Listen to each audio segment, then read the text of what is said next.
Fighting with an avoidant spouse? Why every argument feels like a wall. Arguments in relationships are natural. In fact, done right, they can lead to greater understanding, repair, and connection. But when your partner is avoidant, emotionally distant, withdrawn, or conflict averse, every disagreement can feel like crashing into a brick wall. You raise your voice, plead for connection, explain your side, try to get a response, and they either go silent, dismiss you, or disappear into their own head. And that's where the confusion begins. You're not just fighting about what happened, you're also fighting the silence. You're battling the shutdown. This is what makes fighting with an avoidant spouse feel more painful than productive. You're not just disagreeing, you're being emotionally abandoned in real time, and that hits a very deep nerve. The first thing to understand is this. Avoidant individuals are not wired to see conflict as a path to closeness. To them, conflict means danger. Emotion means chaos. So when an argument begins, especially one with raised voices or intense emotion, their nervous system often triggers a shutdown response. You think they're ignoring you, but they feel like they're surviving something. They go quiet not because they don't care, but because that's their internal strategy to feel safe. The problem is, their silence makes you feel unsafe. You interpret their distance as rejection. You start pushing harder, trying to get them to engage, and that only makes them retreat further. So now you're both trapped. You want connection, they want peace, and in trying to get your needs met, you both end up hurting more. It's important to realize that avoidant people often grew up in homes where vulnerability was punished or ignored. They may have learned that expressing needs led to disappointment, shame, or even ridicule. So as adults, they struggle to stay present in emotionally charged moments. They may roll their eyes, act cold, or say things like, "You're overreacting," or "This again?" Not because they're trying to belittle you, but because they're emotionally overwhelmed.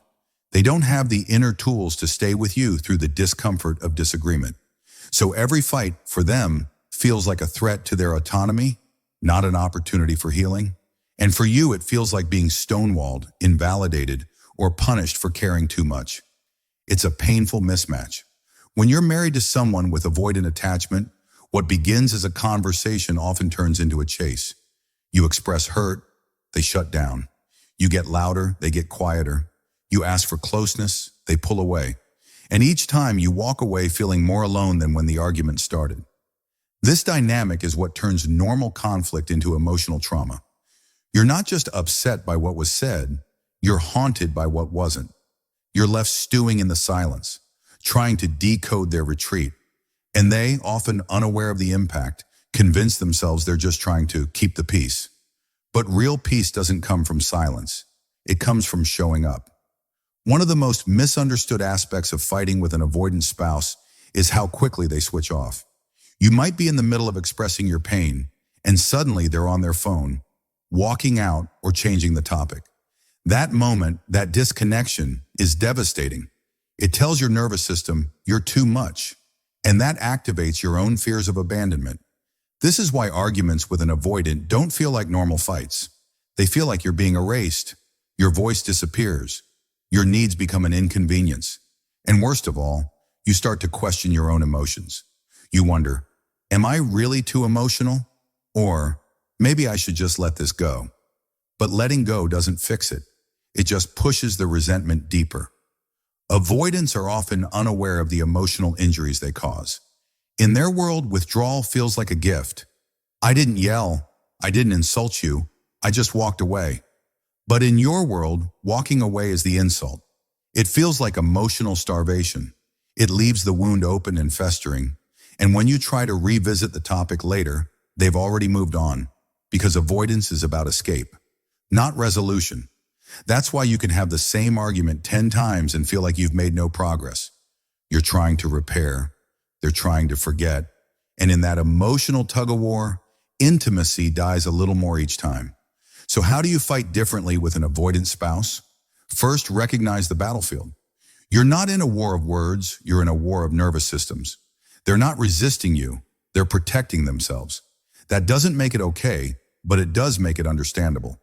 Second, learn to speak in ways that lower their defenses. Avoid blame. Instead of saying, "You never listen to me," or "I try," "I feel disconnected when we don't talk things through." It's not about shrinking yourself or walking on eggshells. It's about choosing language that opens doors rather than slams them shut.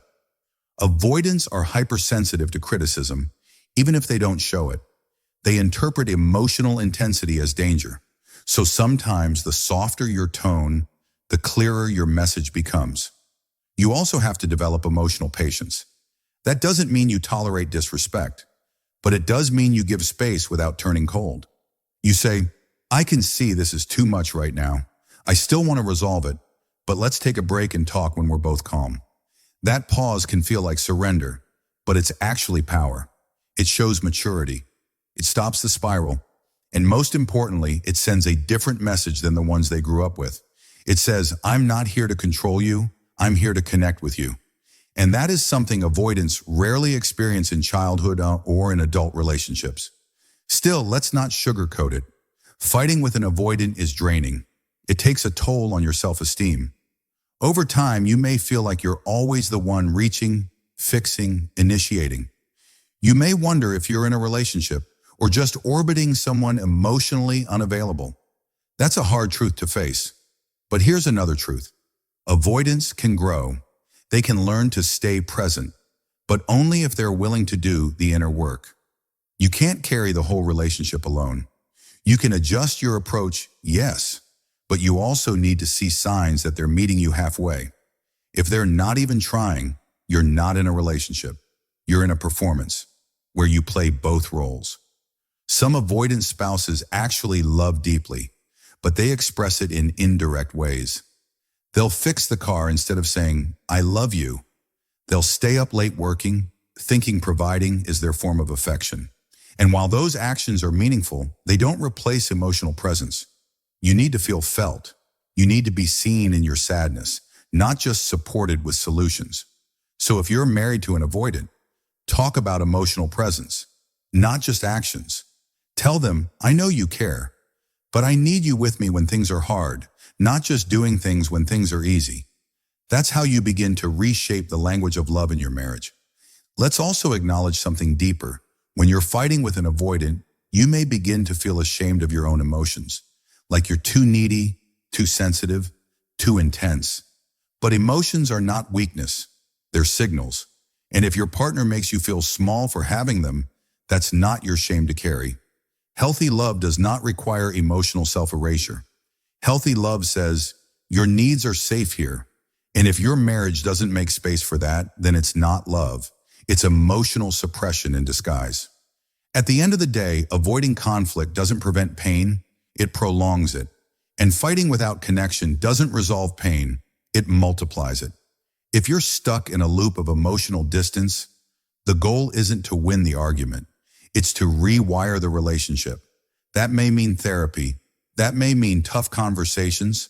That may even mean stepping back to protect your own emotional health. But one thing is certain, the wall between you won't fall by yelling louder. It falls when both people decide to stop hiding and start showing up. So if you're married to someone avoidant, the question isn't just, why do they pull away? It's also, how long can I stay in a connection where I feel invisible? Your needs matter. Your voice matters.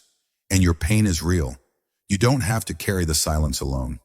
Whether your partner joins you in the work or not, you deserve a relationship where your emotions aren't treated like threats, but like the bridge to deeper love.